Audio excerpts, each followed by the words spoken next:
Welcome to Acoustic Afternoons. Why not take a break?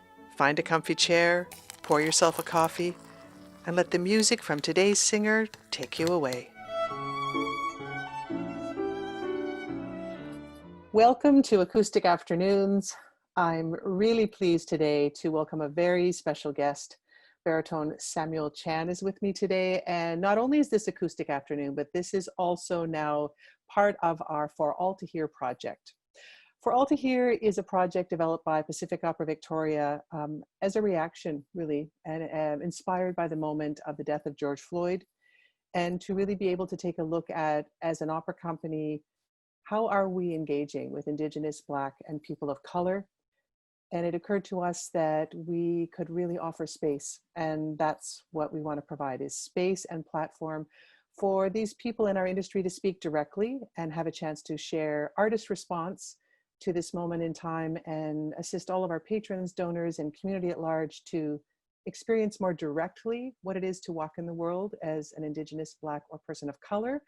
And I think it's also my hope that for young artists coming up, they will begin to see room in this business for them and be inspired to join us in the world of the classical arts because they are represented. So please welcome Samuel Chan. Hi. Hello. Wonderful to have you with me today for Acoustic Afternoon. You were to be here for Carmen, and yes. Carmen, of course, was postponed due to COVID-19, one of our many artistic casualties. Unfortunately. So I would love it if you would just sort of introduce yourself to the people who are watching this with a little sense of who you are, where you're from. Tell us a little bit about yourself. Yeah, as we say, hello, I'm Samuel Chan. I'm a baritone based in Toronto, but due to the COVID-19 crisis, I am bunkering down with my family in Vancouver, BC, but I'm not actually from Vancouver. I'm originally from Calgary, Alberta, and my parents arrived here via Calgary. So we're out here now, and right now just trying to make things work in a digital world. That's how I would put it. Yeah, how are you coping in the pandemic? I've been asking lots of artists. I mean, it's such a different world. People can't gather. Contracts have been postponed or canceled. How are you doing? I'm actually doing decently well. I would say it's been quite a learning curve the past few months, dealing with, of course, so many cancellations in the future, as well as dealing with going from a world of traveling for work and a world of doing contract to contract type of business to one where you're kind of stuck at home and your only way to really do business is through a camera. So it's been a bit of a shift, to say the least, but I feel that I'm making the most of it, and I'm really blessed to feel safe and secure with the people I love. So when I talked to you about this project and invited an artist response, I do want to get to the piece you're going to share with us, but maybe you can share a little bit also about your experience as a person of color in the opera world and what this moment in time with George Floyd's death and what that's meant to you and how it's impacted how you're walking as an artist.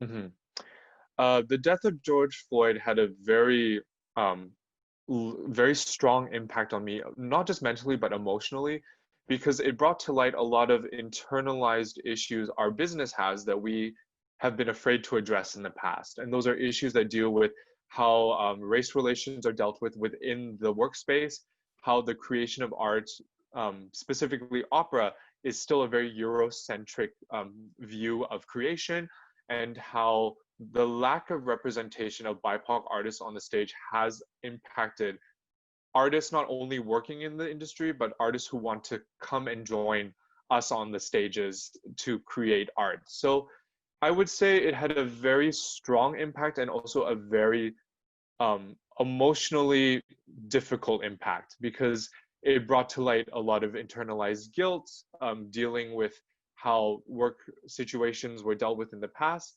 It brought to light a lot of personal regrets, not being able to say what I thought in rehearsal rooms in the past, and also a lot of guilt that I did not support my fellow BIPOC artists 100% in the past due to fear of a lot of issues we're now currently dealing with in our business. So the death of George Floyd, it really inspired me to start researching, educating, and speaking out on behalf of my fellow BIPOC artists, specifically of Asian descent, to celebrate our place within a business where we are such a small minority. This is a good time for me to say to people, if they would like to hear more of your words on this and your thoughts, we have a podcast where I've actually spent quite a bit of time chatting with you about these issues and about your background and what you're thinking moving forward as well. And so I encourage people that if they'd like to hear more of this, to actually look on our website for the podcast episode with Samuel Chan as my guest, and you can hear more of our conversation about this topic. I am sort of thinking though, in case, because you are going to sing in this episode, I wonder if you might have anything you would want to say to a young up and coming artist who is a person of color or Black and Indigenous. What advice would you give them as they enter this business? Maybe you want to share some insight or some hope for them. What might you want to share with them? I would tell any young artist, regardless of ethnicity, cultural background, etc., that not only are you enough, but we need you on stage. We need to not only hear you, but we need to see you on stage. We want to see you on stage. And I hope that that gives you encouragement to fight as hard as you can to get on stage, to not only say what you need to say, but also to say what you need to say for the benefit of everyone else who's coming to see you. Beautifully said. I welcome all those artists in the future. I'm so looking forward to seeing what our stages are going to look like in the years to come. So with that in mind, you are going to step forward actually boldly and share something culturally with us musically as part of Acoustic Afternoons and for all to hear. So can you talk to us a little bit about the selection you've made? Sure.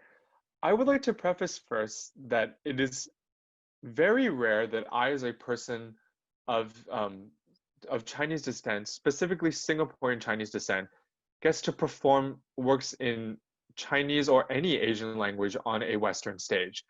That is something that I've really been thinking of lately, because I have spent many years learning German diction, Italian diction, French diction, Russian diction, etc.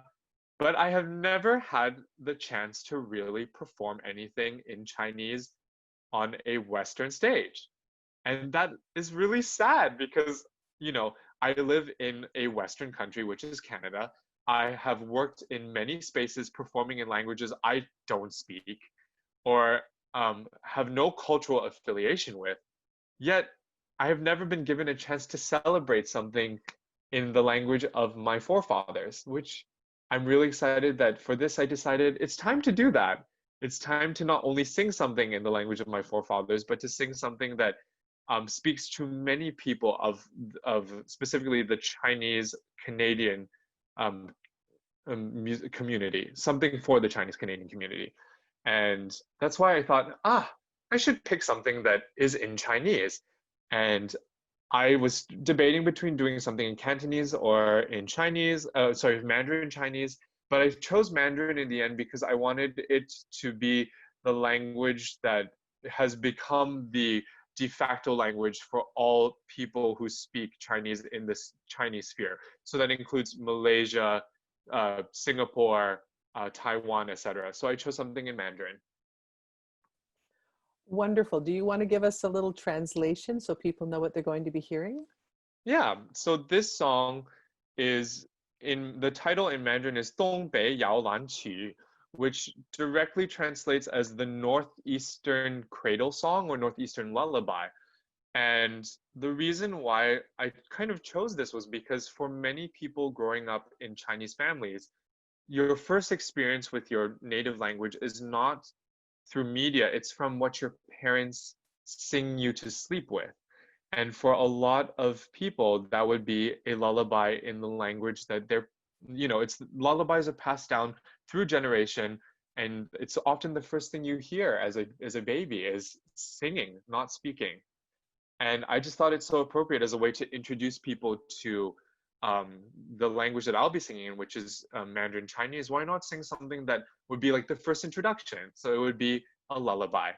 So it is very much like a standard lullaby in terms of its text. The translation is, the moon is bright, the wind is quiet, the tree leaves hang over the window, My little baby, go to sleep quickly, sleep, dreaming sweet dreams. So beautiful. And now I know that we're all connected in lullabies because I think all Exactly. lullabies across the world have a very similar text. I love the humanity of the baby connection. Hmm. Well, I'm so looking forward to sharing your song. I'm so pleased that you had some time to speak to me today and share this with people. I do encourage people to not only stay to listen to hear the lullaby, but to check out Samuel and I on the podcast and hear more of our thoughts about this moment. And it's great to have you with us, even virtually. And I look forward to when you're in Victoria for our Carmen, which is merely postponed, and you will be with us soon. Yes, I'm so excited. Victoria is one of my favorite cities in the world, and I look forward to making some art on the stage for all of you.